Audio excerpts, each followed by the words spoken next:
नमस्कार, स्वागत है आपका बुलेटिन के special segment CM highlights today में। मैं हूं आपके साथ दिव्यांशु जोशी। देखिए हमारे साथ कि कैसे मुख्यमंत्री डॉक्टर मोहन यादव की पहलें मध्य प्रदेश को बदल रही हैं। Mohan moves, MP improves.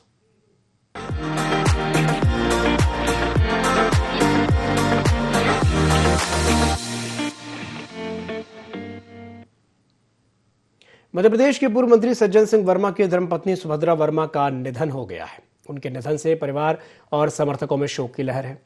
CM doctor Mohan Yadav ने उनके निधन पर गहरा दुख व्यक्त किया है। सीएम ने सोशल मीडिया पोस्ट के माध्यम से शोक संवेदना व्यक्त करते हुए ईश्वर से दिवंगत आत्मा की शांति और शोकाकुल परिजनों को इस दुख की घड़ी में धैर्य और शक्ति प्रदान करने की प्रार्थना की। पूर्व मंत्री सज्जन सिंह वर्मा की पत्नी सुभद्रा वर्मा का निधन हो गया है। सुभद्रा वर्मा के निधन पर सीएम डॉक्टर मोहन यादव ने शोक जताया है। कांग्रेस नेता सज्जन सिंह वर्मा के परिवार में शोक की लहर है।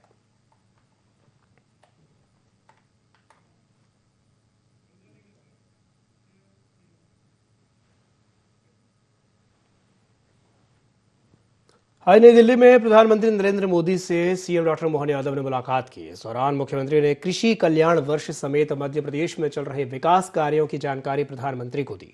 साथ ही कई महत्वपूर्ण मुद्दों पर भी चर्चा हुई। बैठक को लेकर सीएम डॉक्टर मोहन यादव ने कहा कि हमारी सरकार प्रधानमंत्री के द्वारा निर्धारित चारों श्रेणियों किसान, महिला, गरीब, युवाओं के लिए काम कर रही है।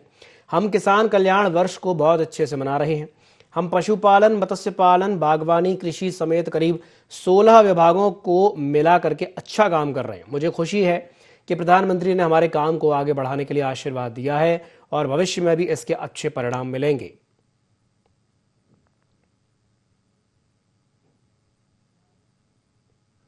माननीय प्रधानमंत्री जी द्वारा जो 4 श्रेणियां बांटी गई है, किसान, युवा, महिला, गरीब, ऐसे में किसान कल्याण वर्ष को बहुत अच्छे से मना रही है। लगभग 16 विभागों को जोड़ करके हम पशुपालन, मछली पालन, हार्टिकल्चर, एग्रीकल्चर, कोऑपरेटिव, ऐसे सब विभागों के साथ जोड़ करके बहुत अच्छे से काम कर रहे हैं और अन्य विकास की प्रगति के साथ उनकी विस्तार से चर्चा हुई।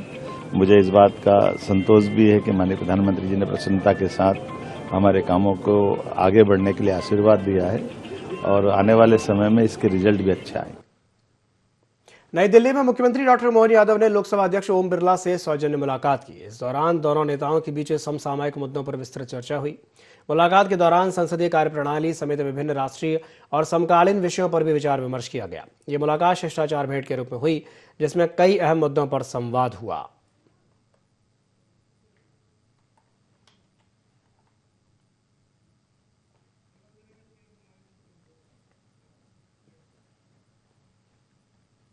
मुख्यमंत्री डॉक्टर मोहन यादव ने कुशाभाऊ ठाकरे सभागार में आयोजित जनप्रतिनिधियों एवं प्रबुद्धजनों के अभिमुखीकरण कार्यक्रम में शिरकत की।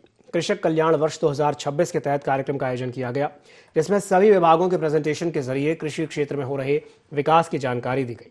मुख्यमंत्री डॉक्टर मोहन यादव ने कहा कि किसान कल्याण वर्ष की योजनाओं का क्रियान्वयन बेहतर हो और इसका सीधा लाभ अन्नदाता किसानों को मिले। ये हमारी सरकार की प्राथमिकता है। देश की एकमात्र हमारी सरकार है जो 5 रुपए में किसानों को बिजली कनेक्शन दे रही है। अपना राज्य कृषि आधारित राज्य है। 5 साल के अंदर 100 लाख हेक्टेयर भूमि सिंचित करेंगे। इसके साथ ही सीएम ने कहा कि कोई नरवाई न चलाएं, बल्कि सारे किसान अपना भूसा गौशाला को भेजें। भूसा बनाने की मशीनें सरकार की तरफ से दी जाएंगी। सीएम ने कहा कि हर विधानसभा में कृषि सम्मेलन का आयोजन किया जाएगा, जहां किसानों को न सिर्फ जानकारी दी जाएगी बल्कि सराहनीय कार्य करने वाले किसानों, पशुपालकों को सम्मानित भी किया जाएगा। इस हर विधानसभा को कृषि सम्मेलन के लिए 5 लाख रुपए दिए जाएंगे।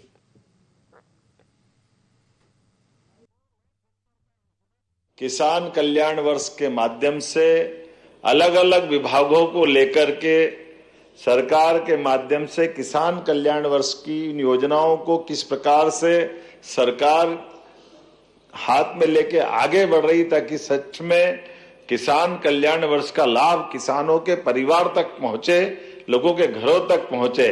पूरे देश के अंदर एकमात्र राज्य है जो किसान के लिए बिजली का कनेक्शन लेना है, कृषि पंप का, तो विभाग केवल 5 रुपए में कनेक्शन दे रहा है। जोरदार अभिनंदन करें। ये अपने इस बात की प्रतिबद्धता कि हाँ, हम किसानों की सेवा करना चाहते, किसानों के बीच काम का माहौल बनाना चाहते। और एक एक विभाग जितने अच्छे ढंग से माननीय महेंद्र सिंह जी ने बात कही है, कई कुछ बातें व्यवहारिक रूप से भी मैं बात करना चाहता हूं।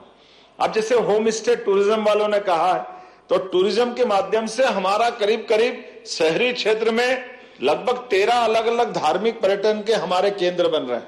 बाबा महाकाल के मंदिर से लगा करके सलकनपुर, ओरछा, दतिया, जहां जहां भी हमारे देवस्थान बन रहे हैं। और ये होम स्टे वास्तव में बहुत चल रहे हैं।